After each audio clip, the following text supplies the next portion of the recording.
Hola, hola, queridos amigos, amigas, muy buenas tardes, buenos días, dependiendo a la hora que nos ven en este su programa de entrevistas, Otra Mirada aquí en el Ecuador Today. Y el día de hoy nuevamente tenemos el gusto de tener a nuestra amiga Paula Klachko. Ella es socióloga, doctora en historia, profesora de la Universidad Unipaz, de la Universidad de Avellaneda, coordinadora del capítulo Argentina de la Red de Intelectuales y Artistas en Defensa de la Humanidad, RED. Paula, muchísimas gracias por estar con nosotros. Bueno, la última vez que nos vimos hicimos también una entrevista con un corto recorrido de lo que estaba ocurriendo en la Argentina previo a las elecciones. Y bueno, que la situación estaba difícil, ¿no? La habíamos analizado así. Quizás nos fuimos con un respiro de que lo imposible era imposible en un país como Argentina, ¿no? Que llegue un personaje de tan extrema derecha, tan antiestado, tan antiderechos, tan antidemocracia, un personaje que se vanagloria de dictaduras, de la abolición del Estado para la gente, era imposible que llegue a la Argentina, que le ha costado tantos desaparecidos, que le ha costado tantos sacrificios para mantener su democracia. Y ahí yo te pregunto, Paula, ¿nos equivocamos en nuestro análisis? ¿Cómo llega este personaje, Javier Milei, con el 55% de los votos? Diríamos, ¿qué tuvo que pasar en la Argentina para que llegue un personaje así? A una semana ya de las elecciones, ¿cómo haces esta evaluación, querida Paula? Bienvenida. Qué gusto que estés con nosotros. Bueno, muchísimas gracias, Verónica. La verdad que te agradezco el espacio para reflexionar juntas. Es un gusto, un placer volver a estar con vos en tus entrevistas tan profundas y en realidad lo que podamos aquí reflexionar son apenas el principio de todo un ejercicio de reflexión, de crítica, de autocrítica, de pensamiento que estamos tratando de hacer en Argentina, porque no vamos a encontrar respuestas claras de manera tan rápida para entender este cimbronazo que nos está moviendo en las estructuras y que nos trae un futuro bastante complicado, difícil, oscuro, siempre con esperanzas, porque en el pueblo argentino, igual que en el pueblo latinoamericano, anida lucha, memoria de lucha, organización popular, pero va a estar complicado. Y bueno, y como tú dices, estamos tratando de entender los motivos, bueno, de comprender lo que está pasando. Y sí, nos equivocamos, sí, yo creo que nos equivocamos en el análisis en el sentido de darle menos importancia de la que tenía. A Ujú. ver, ahí está un poquito inestable la conexión, ¿no? Pero bueno, cualquier cosa avisame. De darle menos importancia, de subestimar este fenómeno de ultraderecha, que viene siendo un fenómeno, un artificio que está siendo inducido en distintas partes del mundo en el capitalismo, justamente en un momento en el que el capitalismo como sistema está en descomposición, y esto es un tema, bueno, por ahí para charlar en otra ocasión, porque es más de Sí, índole sí. teórica, profunda, Ujú. pero vivimos una doble descomposición. Por un lado, la descomposición o decadencia del centro imperialista que había sido a lo largo de entrado el siglo XX, después de la Primera Guerra Mundial, los Estados Unidos, reafirmándose la última década del siglo pasado con el final de la Guerra Fría, con la caída de la Unión Soviética, pero que rápidamente, más rápido de lo que pensaba, empieza una decadencia y empieza la cuestión de la transición geopolítica hacia una, en principio, multipolaridad. Y por otro lado, que es un fenómeno distinto, que nos preguntamos también, y yo creo que sí, la descomposición no solo del centro capitalista, del centro imperialista de los Estados Unidos, sino del capitalismo, el sistema en su fase imperialista y todavía más profundizada con las nuevas relaciones digitales de explotación de la vida, del Ujú. trabajo, también está en un proceso de descomposición. Esto no significa que se va a caer mañana, ni pasado, ni sabemos cuándo, pero que hay un montón de indicadores que hablan de esa descomposición, y en esa descomposición, en esos momentos de crisis, como ya bien decía Antonio Gramsci, bueno, surgen los Ujú. monstruos, como surgió también en su momento Hitler y otros monstruos que tuvimos que sufrir la humanidad. Y una Claro. quisiera pensar que la humanidad da vuelta a páginas de la historia oscuras, horribles, y las deja atrás. pero no es así. Evidentemente el capitalismo mismo es un muy pequeñito en lo que es la larguísima historia de la humanidad en este planeta. Entonces Claro. todavía estamos en ensayos y errores, en la puja, eh, y en eso estamos. Entonces, en Argentina, digo, se inventó este artificio que tiene aceitados recursos de las terminales en el Partido Republicano en Estados Unidos, son los mismos que inventaron a Bolsonaro y que también se subestimó en su momento al fenómeno Bolsonaro, lo O mismo. a un Bueno, Trump, ¿no? O sea, en el mismo modelo de tu norteamericano le surge un personaje que vamos a decir, tampoco satisface necesariamente a la forma como está evolucionando esta misma crisis del capital, ¿no? Como tú mencionas. Y tú a una semana del ahora presidente ya hemos visto que ha reculado en muchas de sus locuras que había propuesto para la Argentina, ¿no? Ya escuchaba yo al que quizás va a ser su nuevo ministro de gobierno, perdón, de economía, decir que no, no, esto de la dolarización hay que esperar, no, no, no, esto de que no va a haber banco central hay que esperar. Yo digo, ¿hasta qué punto también esta elaboración exagerada, ¿no es cierto?, de estos supuestos outsiders, que, pero como tú bien dices, pues no son tan outsiders, ¿no? Son simplemente la forma como decir, vamos a proponerles algo nuevo, pero en general este algo nuevo simplemente es ir parchando nuevamente el capitalismo, Paula, ¿no? Y esto quizás, tomando en cuenta que acabas de publicar un importante libro donde das cuenta de cómo viene esa segunda ola de los progresismos, que diríamos también de alguna forma parcharon un poco el capitalismo, ¿no? O sea, diríamos, para que haya llegado mi ley, algo tuvieron que hacer mal también estos procesos progresistas que tú no nos dieron las suficientes bases para que esta consecución de los derechos tan importante que se hizo, pues vaya con más fuerza. ¿Cómo verías ahí, no sé, esta relación, ¿no? Capitalismo y un poco fracaso también de los progresismos, no lo sé. sí, interesante tu reflexión, Vero.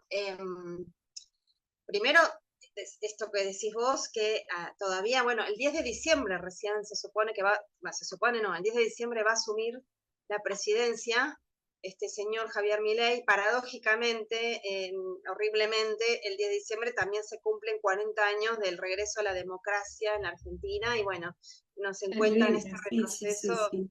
enorme, ¿no? Sí, Pero también en retroceso respecto a América Latina, porque en ese libro que vos comentaste recién, que está de reciente edición con Atilia Borón, en varios países se llama Segundo Turno, el resurgimiento del ciclo progresista en América Latina, justamente ponemos tres mapas, ¿no? Un mapa del 2009, en el momento de auge de la primera fase del ciclo progresista, donde están un montón de países de América Latina pintados de rojo, de rosita, y unos poquitos pintados de azul, de derecha, ¿no? Y rojo, el núcleo duro de ese ciclo progresista, que fueron los que llevaron más a fondo las reformas estructurales, con un camino incluso postcapitalista, más allá de los errores y todo, pero tenían ese horizonte, y un segundo anillo progresista, en el que estaban otras experiencias que tenían un horizonte más moderado, pero que se inscribían dentro de un cambio en el ciclo político de lo que venía siendo la América Latina neoliberal.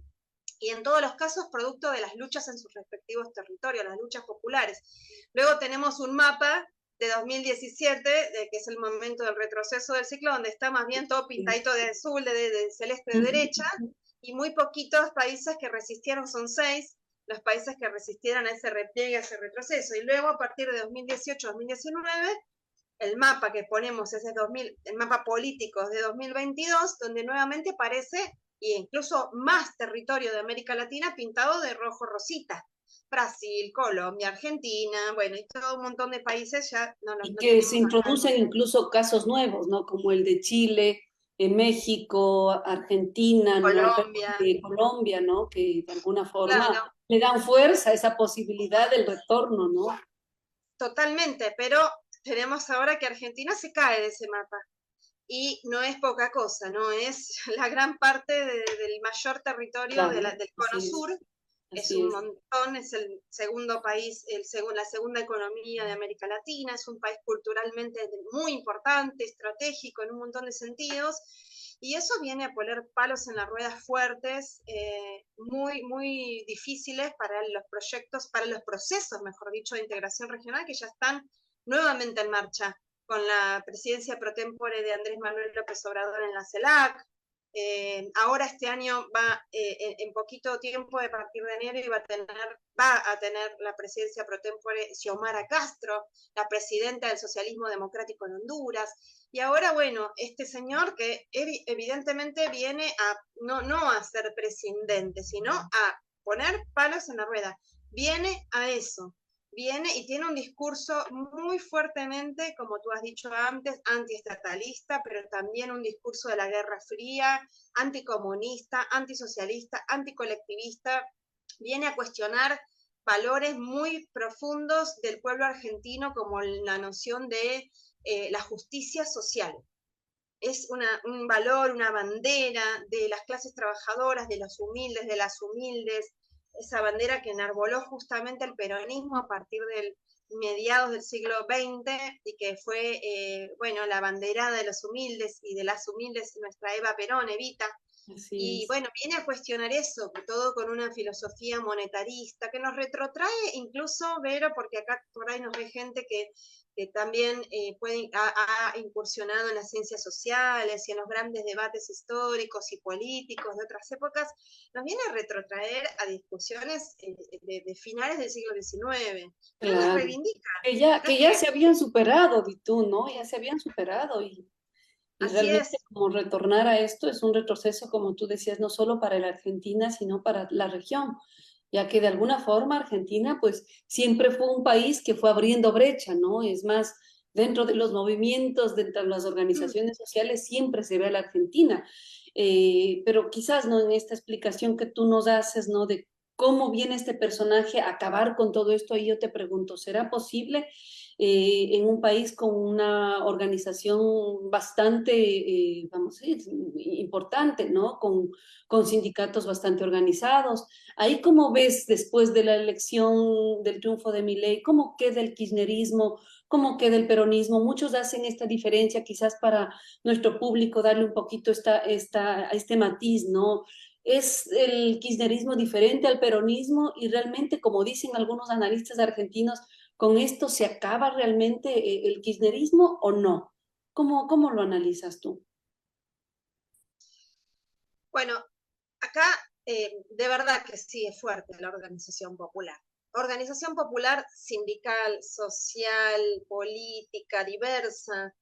eh, la organización popular con intereses, que defiende a los intereses populares, aún con distintos tal vez horizontes, con matices, pero es fuerte y está una parte muy grande dentro del peronismo y otra parte fuera del peronismo también, que no es la más grande o que no tiene la mayor, no tiene expresión electoral importante, la que está fuera del peronismo, pero también está y construye en los barrios y moviliza y también es importante.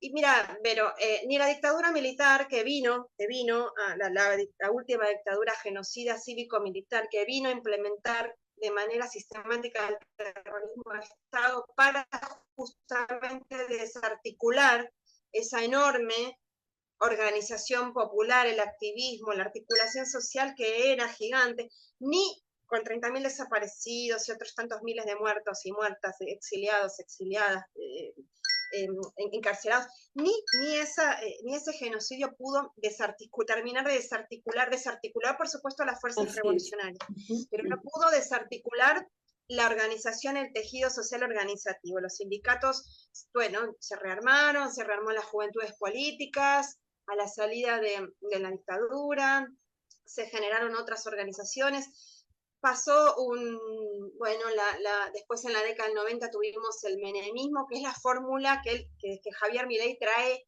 acá, ¿no? Su programa político es el del menemismo, es el de Caballo, es el de la cuasi dolarización, que generó la desindustrialización, sobre todo de las pequeñas y medianas industrias, que generó la hiperdesocupación, la profundización de la dependencia con el FMI a través del endeudamiento externo, que llevó los niveles de pobreza y de desempleo y de miseria a niveles inéditos para la historia argentina, y que terminó en una crisis económica, política muy fuerte, incluso con disputas en el seno de las clases dominantes, pero que a su vez esa disputa permitió y favoreció la emergencia muy fuerte de las luchas desde abajo, de las luchas populares, que tuvieron su auge en diciembre de 2001 con una verdadera insurrección popular que echó al presidente, que era la continuidad en términos económicos del menemismo de la Rúa, que se tuvo que ir en helicóptero. Ustedes ya lo vieron en Ecuador también con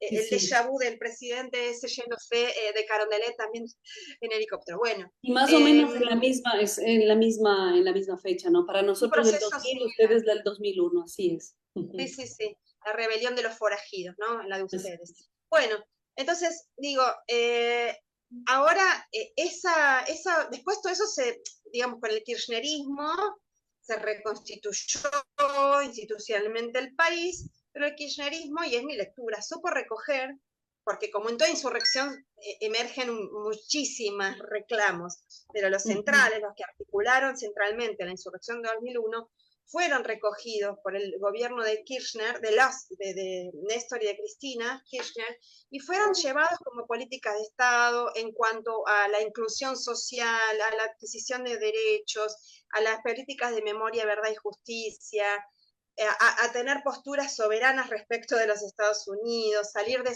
lo que llamaban las relaciones carnales, y no estoy hablando de pornografía porque así suena, sino que era como lo definía el canciller Guido Di Tella de Menem, definía las relaciones con Estados Unidos así como relaciones carnales. Y bueno, entonces todo eso, que fueron 12 años de construir mayores grados de soberanía, mayores grados de independencia económica, mayor redistribución de la riqueza, democratización, aún con un montón de asignaturas pendientes, hubo mejoras en la calidad de vida. Después vino el macrismo, destrucción que no pudo ser estructural, que no pudieron consolidar por ley, contra reformas laborales, y otras que ahora sí vienen a ser rápido, ¿no? Prometen meter el veneno en frasco rápidamente. Pero Claro. digo, luego Que lo este gobierno escuchaba de un 4 periodo años, bestial, ¿no? Así decía incluso Macri, ¿no? Van a ser 6 meses bestiales, ¿no? bestiales. Pero lo dicen ellos mismos, ¿no? Pero ¿a qué llego, no? Con toda esta historia, Vero, a estos últimos 4 años en que se prometió volver a esas políticas de inclusión, de redistribución de la riqueza, y no se logró. A ver, no se retrocedió formalmente en derechos, así como Macri no avanzó en destruir formalmente, estructuralmente, algunos derechos, Fernández a la inversa no, tampoco retrocedió en derechos, pero no avanzó en mejoras de hecho. Siguió la inercia del macrismo de pulverizarnos el salario, de empobrecernos, y eso en un gobierno peronista que prometía volver a un momento de bienestar social que no sucedió. Eso generó una decepción enorme, más la subjetividad afectada que nos dejó 2 años de encierro con la pandemia, encierro que tenía que ver con cuidarnos, pero que mucha gente no lo leyó así. Y esa también un poco locura generalizada fue muy aprovechada por la burguesía imperial, los dueños de las plataformas en donde transcurrió toda nuestra vida afectiva, laboral, sexual, todo transcurrió por las plataformas educativas. Así es. Todo eso fue absorbido por los dueños, los monopolios dueños de esas plataformas, y eso fue, bueno, reelaborado y construido estos personajes que supieron comer de la decepción y usar nuestros datos y las redes para posicionarse como los salvadores, que además sectores religiosos del evangelismo y del judaísmo lo señalan como el elegido. Y él se vende a sí mismo como el elegido, como el Mesías, ¿no? También como hacía Bolsonaro. Y eso trajo esperanzas de cambio no se sabe a qué, o sí se sabe, pero por ahí no sé si la gente lo termina de entender, lo dicen, no es que mienten, dicen la verdad, eso es lo más triste, pero sí se vende como una salvación a la que mucha gente optó. Pero bueno, no sé si te contesté tu pregunta, porque Sí, por ahí sí, me sí, voy por sí. las No, ramas, y pero quizás ahí para ir matizando lo el que dices, kirchnerismo, ¿no? por ahí vos me habías preguntado, no, no te terminé. Exacto, pero digo, para ir matizando un poco lo que tú dices, es si bien Alberto Fernández no logró cumplir las expectativas en un país realmente en crisis como estaba la Argentina, pero lo que tú estás diciendo, bueno, veamos también el escenario regional y mundial, ¿no? Tampoco con este avance y estas crisis que tiene el capitalismo, la Argentina podía tener una respuesta diferente, ¿no? Y ahí quizás yo te pregunto, ¿qué pudo haber hecho Alberto Fernández? Entonces, en tu análisis, vamos a decir, bueno, ¿qué pudo haber hecho ¿Cómo? diferente? ¿Qué pudo haber hecho diferente Alberto Fernández, ¿no? En este análisis que tú haces para que quizás no lleguemos a este punto? O sea, ¿es posible irnos en contra de ese capitalismo voraz, Paula? ¿O estamos en un punto donde estos progresismos dices, no se puede hacer más? O sea, tú en tu análisis, ¿no? Eh, ¿Qué le dirías al gobierno que, bueno, que acaba de terminar en el Argentina? Sí, eso es lo que me decías antes y es bien interesante. Em, a ver, vos esto se relaciona con lo que me preguntabas antes, ¿qué queda del kirchnerismo? ¿Cuál es la diferencia del kirchnerismo con el peronismo? ¿Qué pasa con este gobierno? ¿Por qué fracasaron, en todo caso, este y algunos otros llamados progresismos, ¿no? Bueno, yo la verdad que con mucha humildad, porque no soy quien para decir qué tendría que haber hecho, o bueno, si la supiéramos tan clara, qué sé yo, ojalá pudiéramos todos, digo, me hago responsable como todo el pueblo, porque todos y todas cometimos errores como parte, ¿no? O o por haber dejado de hacer cuestiones que tendríamos que haber hecho en su momento, elevar la voz o movilizar más, en fin. Entonces, yo creo que la pandemia nos paralizó mucho y el miedo a que, algo que además nos asustaba porque no sabíamos ni cómo iba a terminar, ni cuándo, ni de qué manera, era realmente momentos de mucha fragilidad en todos los sentidos y se priorizó cuidar a un gobierno que estaba recién asumido. Recordemos que Fernández asume en diciembre y en marzo empieza la pandemia. Y acá enero y febrero son meses que en Argentina está todo muy paralizado, son los meses del verano de mucho calor, de las vacaciones, que todavía los que tenemos trabajo Claro. formal somos una especie de privilegiada que gozamos de vacaciones pagas. Eh, Ujú.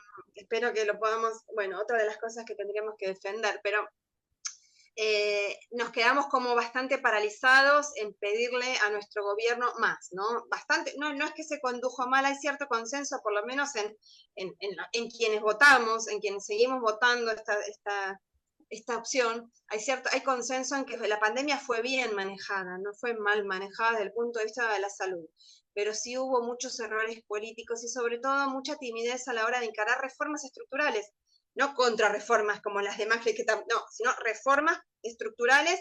Incluso usamos la palabra reformas porque no esperábamos de Fernández que haga un gobierno revolucionario, ni mucho menos. Por eso no hablamos de reformas revolucionarias para nada, lejos de eso era soñar. Sí, reformas estructurales tendientes a incluso dentro de los marcos vigentes a redistribuir un poco la riqueza, generar mejores condiciones para el pueblo, mejorar, bueno, cuestiones que tengan que ver con Por realización ejemplo, con personal. el tema de los jóvenes, ¿no? Porque una de las cosas que asombra de verdad en la votación de Milei es la gran cantidad de adeptos jóvenes que tiene un personaje como él. Cuando, vamos a decir, uno de los sectores que más logró mejores condiciones de vida a raíz de los progresismos son precisamente los sectores jóvenes, ¿no? Que lograron mejor educación, mayor integración a los sistemas de salud, algo que quizás generaciones como la mía, me imagino también la tuya, bueno, en el Ecuador, vamos a decir, sin duda es un escenario distinto, ¿no? Es un estado distinto, más precario aún, pero yo digo, realmente para mí el estado era muy lejano, ¿no? No veíamos a ese estado cercano, que hoy, por ejemplo, las generaciones más jóvenes, claro que tienen esos beneficios, pero son precisamente ellos los que castigan en las urnas a estos procesos, porque lo mismo lo vivimos en el Ecuador, Paula. Acabamos de pasar una elección donde tristemente vuelve a ganar la derecha, ¿sí? Y son los jóvenes, son las mujeres las que dijeron mayoritariamente que no votaban por los progresismos. Digo, esta deuda también la ves así en la Argentina. ¿Qué pasó, por ejemplo, con los jóvenes? ¿Qué se pudo haber hecho con ese sector? Y en parte creo que en parte, y bueno, y es un proceso casi natural, que el avance de los derechos o las generaciones que se crían, que crecen con derechos adquiridos, tal vez no, o no se trabajó lo suficiente para que haya conciencia de que eso justamente no es natural y no fue siempre así, y todos los derechos adquiridos fueron producto de grandes luchas, de grandes sacrificios, Exactamente. generaciones que dieron la vida y de gobiernos, Sí, con el caso acá del kirchnerismo o en el caso de Rafael Correa, supieron consagrar con formas jurídicas estatales, ¿no?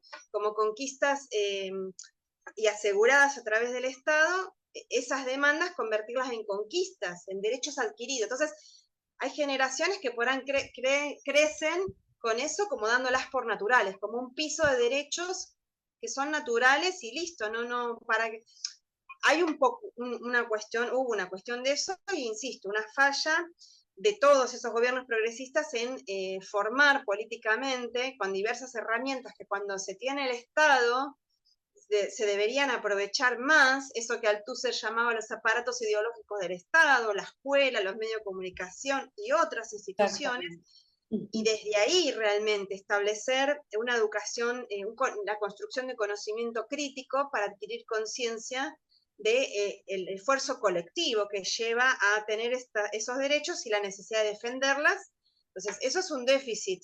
Ahora, en el gobierno de Fernández se dio todo eso junto, ¿no? Y además, digamos, si bien la educación, la salud siguió siendo un derecho gratuito, todo, sí se vio resentida la calidad, el desfinanciamiento, la calidad. Entonces, eso impacta mucho. Siempre a esto hay que sumarles terreno fértil para que la propaganda y las operaciones de guerra psicológica de las derechas a favor de la privatización de todo, de la mercantilización, avancen. Pero bueno, avanzan porque también encuentran ese terreno fértil para avanzar. Pues si Ujú. estuviera todo maravilloso, más difícil sería que avancen. Entonces, fíjate que esos 6 países, por ejemplo, para volver también a tu pregunta del fracaso de algunos progresismos, los países que resistieron el momento más duro de embate del imperialismo, queriendo reafirmar su pata sobre su bota, sobre lo que considera su patio trasero, su retaguardia en términos de recursos naturales, de bienes sociales y naturales y demás, entre 2015, 2016 y 2018, 2019, los países que subsistieron fueron aquellos que plantearon reformas más profundas. Cuba, Venezuela, Bolivia, bueno, Bolivia con el interregno tremendo de un año de golpe de Estado, pero que también de manera inédita en la historia se derrota el golpe de Estado en solo un año. Ujú. Bueno, entonces son países, para no irnos al detalle, pero son países que son los que pudieron ir más a fondo con las reformas. También por eso son los más castigados en algunos casos, los más asediados, los más castigados, pero aún así no los pueden voltear todavía. Entonces, y sin embargo, y los otros que sufrieron retrocesos enormes, el caso de Brasil con, con primero Temer y después Bolsonaro, 6 años de retrocesos gigantescos en todos los términos, que bueno, después vuelve Lula porque hubo esa conciencia está por ahí, porque recordemos que Bolsonaro pierde por muy poquito, y eso también es Oh, muy duro, y ujú. hay que estar muy claros con eso, ¿no? Cómo hay que trabajar también sobre la conciencia popular. Pero digo, ahora bueno, nos pasó esto acá, la tibieza de Fernández, el kirchnerismo se diferencia del peronismo para el público ecuatoriano que escucha o de otras partes, sí, a ver, el peronismo es un gran movimiento popular de masas que nace con Perón a partir de los 40 del siglo XX, que son quienes expresó una alianza de distintas fracciones de distintas clases sociales, con una dirección, una conducción de lo que Perón quiso construir como una burguesía nacional, con intereses nacionales, un empresariado local y con la mayor parte de la clase obrera en esa alianza, ¿no? Para, a través de la sustitución de importaciones, tratar de salir de la dependencia de la agroexportación y formar un país con mayores grados de soberanía, independencia social, independencia económica y justicia social. Entonces era un proyecto, ¿no?, de mercado interno fuerte, de consolidación. Ahora, después el peronismo, que fue impresionante, eh, la consolidación de las clases trabajadoras son peronistas porque con esa experiencia realmente después de décadas de morir peleando por las 8 horas de trabajo y un montón de derechos que con el peronismo se consagraron, dentro de los márgenes del capitalismo. Ahora, después eso lleva a una crisis fenomenal, porque eso va, las clases trabajadoras van pugnando y van yendo al núcleo, a la disputa núcleo de que en un punto se contradice con el capitalismo, ¿no? Que ya tiene que ver con la cuestión de la plusvalía, la productividad, y esa crisis, bueno, finalmente la derecha dieron los golpes de Estado, en fin. No vamos a meternos en la historia argentina, que es larguísima, pero el peronismo de ahí en más fue un actor central, pero Exactamente. con esta Era amplitud. más para entender o sea, qué es lo que hizo, por ejemplo, el kirchnerismo, ¿no? Y después de esta elección, ¿cómo quedan? Pero ya nos diste ahí algunas pistas de respuesta cuando dices, bueno, realmente la organización social es fuerte en la Argentina, existe, pero a pesar de ello, pues el trabajo político sí ha dejado una deuda. O sea, lo que estás diciendo es prácticamente los sectores jóvenes, estos sectores que más lograron tener los beneficios de estos cambios, no logran comprometerse, ¿sí? Vamos a decir, con una avanzada de lo que serían estos modelos, porque quizás no están incluidos, Paula. Ahí yo te pregunto, ¿están incluidos los jóvenes? ¿Están incluidos estos cuadros de mujeres? Quizás en nuestro caso, en el caso ecuatoriano, esa es la deuda, ¿eh? Esa es la deuda, que no realmente no se hizo esta transferencia de experiencia, de estas transferencias de conocimiento, ¿no? A nuevas generaciones. Y quizás nos quedamos con cuadros muy interesantes, pero más en el esquema de gobierno, ¿sí? Y que no lograron realmente permear en capas populares. Tal es así que hoy lo que tenemos, sin duda, es una revolución ciudadana que de alguna manera, pues, más está yendo a la centro derecha, algunos de sus cuadros, no queremos decir que todo el movimiento, pero esto realmente, pues, nos ha dejado sin una representación fuerte dentro de una corriente, vamos a decir, más de izquierda o más de centro izquierda, ¿no?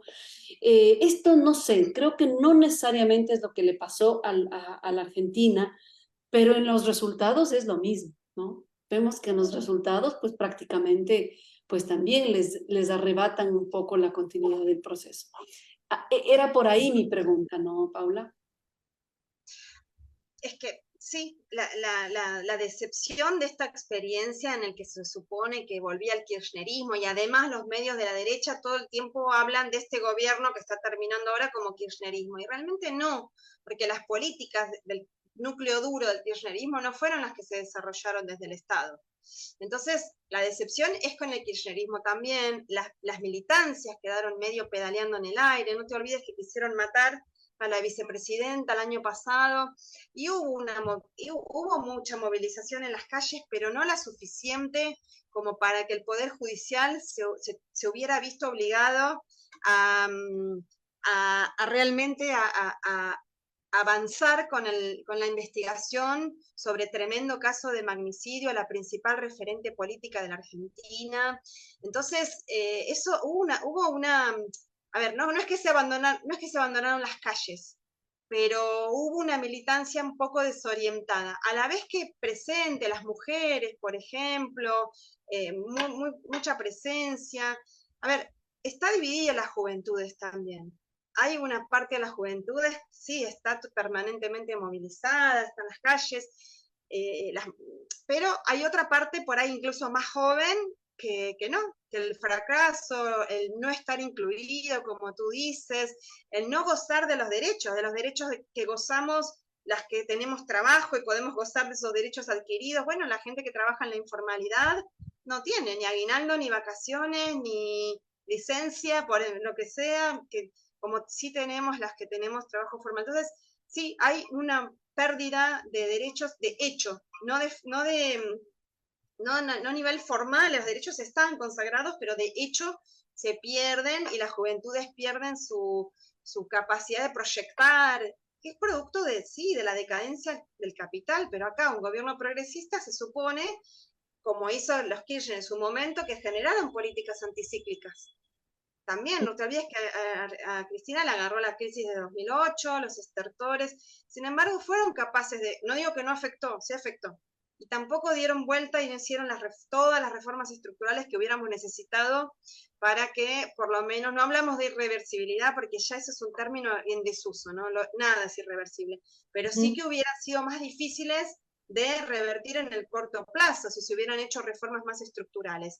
Pero la tibieza de lo que es acá este gobierno, Alberto, que no sé, realmente, en avanzar en algunas cuestiones que hubieran servido, aunque más no sea, para frenar este proceso inflacionario que desgastó a este gobierno, si se hubiera avanzado con la expropiación de Vicentín en plena pandemia, que fue un intento genial, que después se fueron para atrás de expropiar porque estaban, digamos, había una quiebra fraudulenta de una de las mayores empresas cerealeras de la Argentina, que controla tierras, puertos, de todo, ¿no? Es una empresa exportadora de los monopolios formadores de precios de alimentos. Si se hubiera avanzado en expropiar a esa empresa en quiebra fraudulenta, se hubiera logrado tener una empresa estatal incidiendo en la formación de precios, como por ejemplo incide YPF en la formación de precios del combustible. Y no se logró, se fueron para atrás, Vero. Y en otras medidas también así importantes también se fueron para atrás. Entonces, bueno, esa decepción, ese descontento, sumado a la pérdida de derechos, desencanta a las juventudes, desencanta. Y bueno, ahí viene el Mesías, ¿no? A vender una ilusión que lamentablemente, ojalá nos equivoquemos, nadie quiere que nadie la pase mal, pero nos viene a prometer represión, ajuste, hambre, despidos. Y bueno, la verdad que, no sé, pasaremos en carne propia nuevamente una experiencia muy difícil, de la que estoy segura que el pueblo argentino se va a levantar y las militancias se van a reorganizar. El kirchnerismo, y ahora para ir también a esta pregunta que todavía queda flotando, el kirchnerismo tiene que pasar necesariamente por un proceso de reorganización. Como el peronismo es amplio, la lucha de clases atraviesa el peronismo, hay derecha peronista, hay centro peronista, hay izquierda peronista. Bueno, el peronismo es el kirchnerismo es el que está más a la izquierda dentro del peronismo, es un espacio importante, grande, pero que ha sufrido golpes y crisis.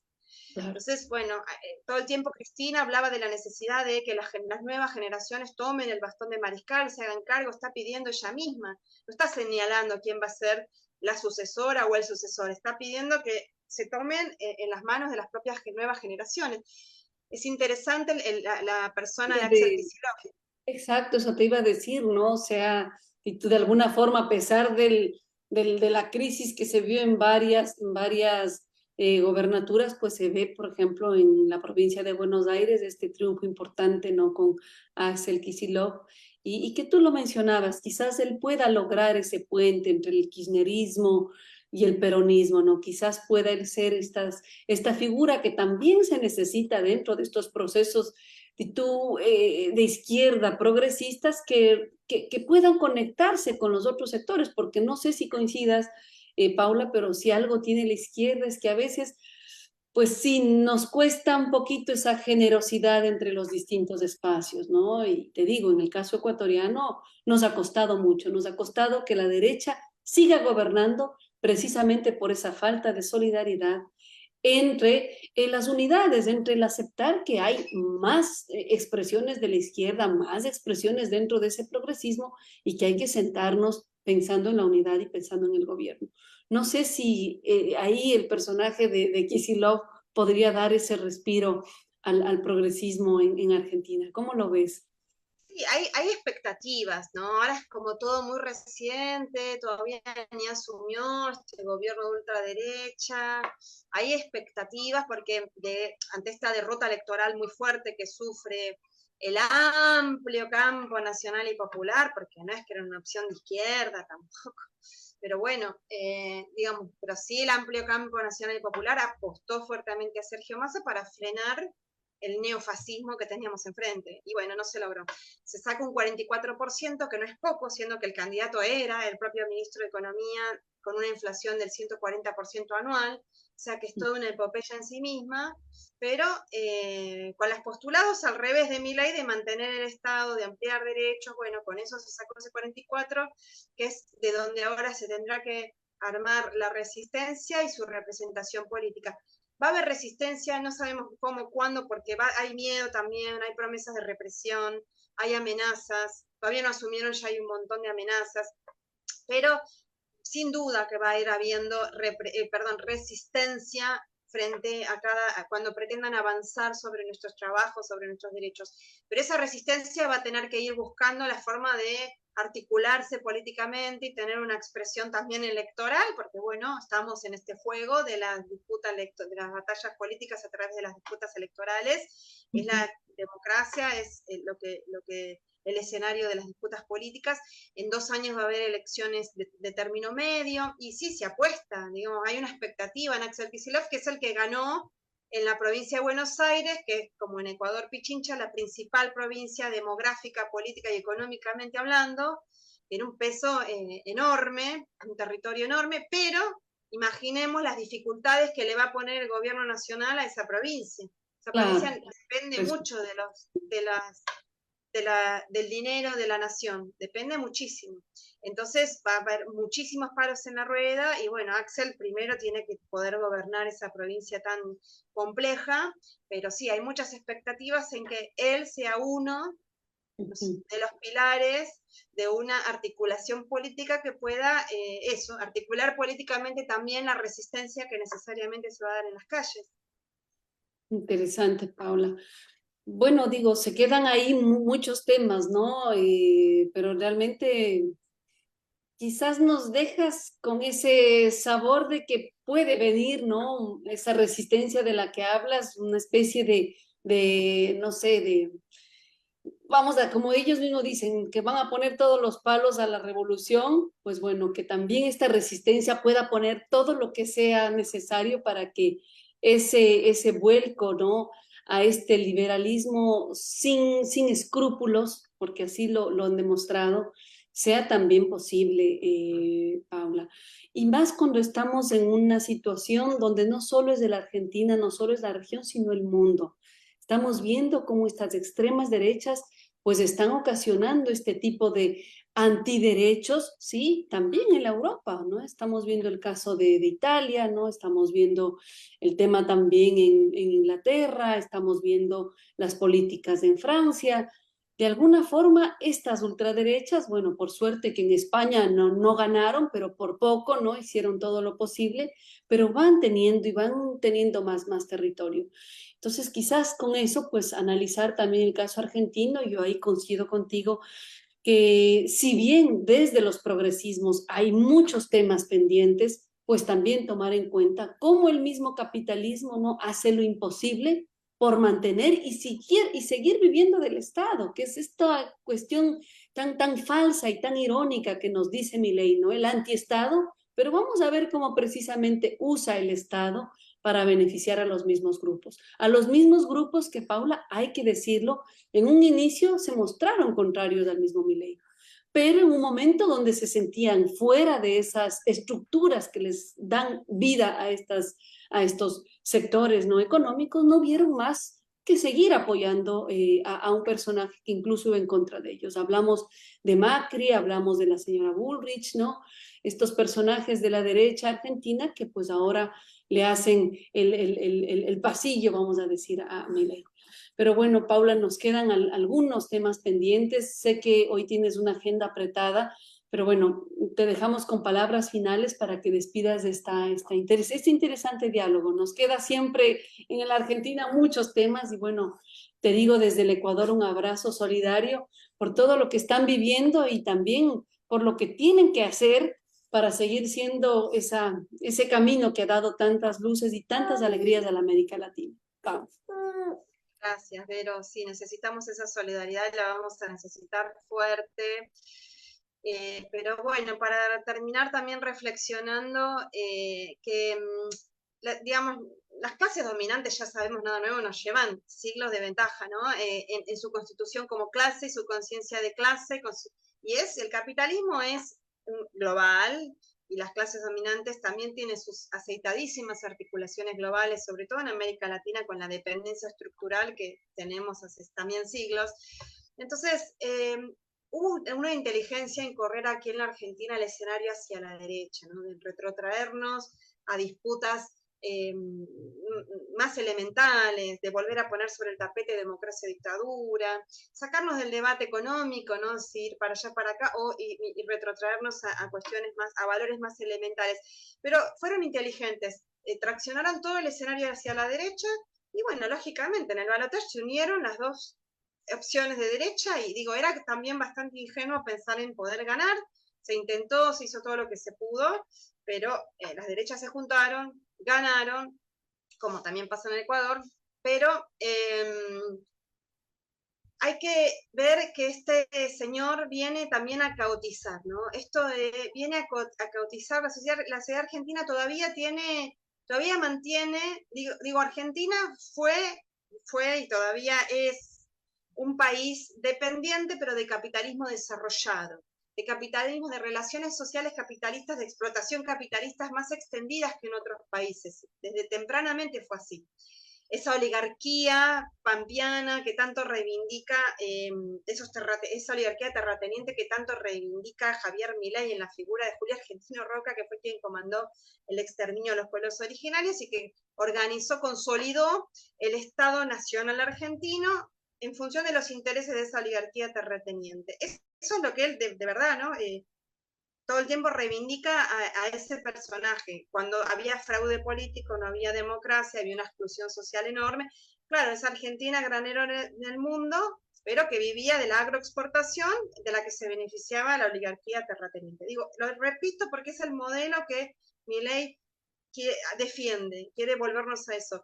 Entonces, ahora no es la oligarquía terrateniente solamente, porque ya son oligarquías financieras, grupos de inversión que tienen sus fichas puestas en todo, pero es esta burguesía imperialista, los dueños de las grandes plataformas, los que han puesto dinero, ahí Elon Musk, todo, Galperín, que es acá el dueño de Mercado Libre, entonces, y todos esos capitales de las nuevas burguesías imperiales que vienen a caotizar esta sociedad, que vienen a caotizar, porque si la caotizan, porque si nos retraen a niveles de la llamada inseguridad, y digamos, donde el capital puede hacer su ganancia a corto plazo mucho más rápido, sin tener que estar respetando leyes, pudiendo tener armas, como proponen Javier Milei, caotizando, ¿no? Y bueno, eso es lo que nos vienen a ofrecer, y lo que la sociedad argentina tenemos que ser capaces de frenar a tiempo. Porque, Sí. bueno, es muy difícil, ya lo vemos en Ecuador, hay algo de eso, viene, ¿no? el crimen organizado, cómo viene creciendo. Bueno, aquí es lo que nos vienen a prometer. Entonces, eso sin duda va a polarizar el escenario social. Así como se radicaliza la derecha, y bueno, va a gobernar y va a tener los aparatos para caotizarnos y mercantilizar todo lo que puedan mercantilizar y avanzar con las privatizaciones. Del otro lado, también vamos a radicalizarnos necesariamente en las respuestas que tengamos que ir dando. Por eso son épocas difíciles, por eso agradecemos la solidaridad, y bueno, también con un poco de miedo y sabiendo que nos vamos a tener que cuidar, pero vamos a tener que estar en la calle y inteligentemente resistiendo con el cuerpo también a este proceso que se nos viene. Vero. Así es, Paula. Como bien dices, en las calles, inteligentemente resistiendo, porque sí sería terrible entrar a esos tiempos de horror que ya se vivió en América Latina y permitirles a estos personajes que vuelvan a ese tipo de prácticas. Te agradezco muchísimo, Paula, de verdad. Digo Y algo bueno, más, Vero, una cosita más que me quedo, porque sé que vos también tenés un público académico, y digo esto sí, y tengo que ir a buscar a mi hijo a la escuela. Hay una mea culpa también que tienen que hacer muchos y muchas académicas progres o de pseudo izquierda, qué sé yo, que hace años y años y años vienen poniendo en el centro del análisis como el centro de la contradicción de las sociedades, le falta decir del mundo libre, como dice Javier Milei. Bueno, están cerquita de decir eso, ¿no? La adoración a los países capitalistas, cuando ya además ni hablan de capitalismo, como si fuese el oxígeno que respiramos y no hace falta mencionarlo.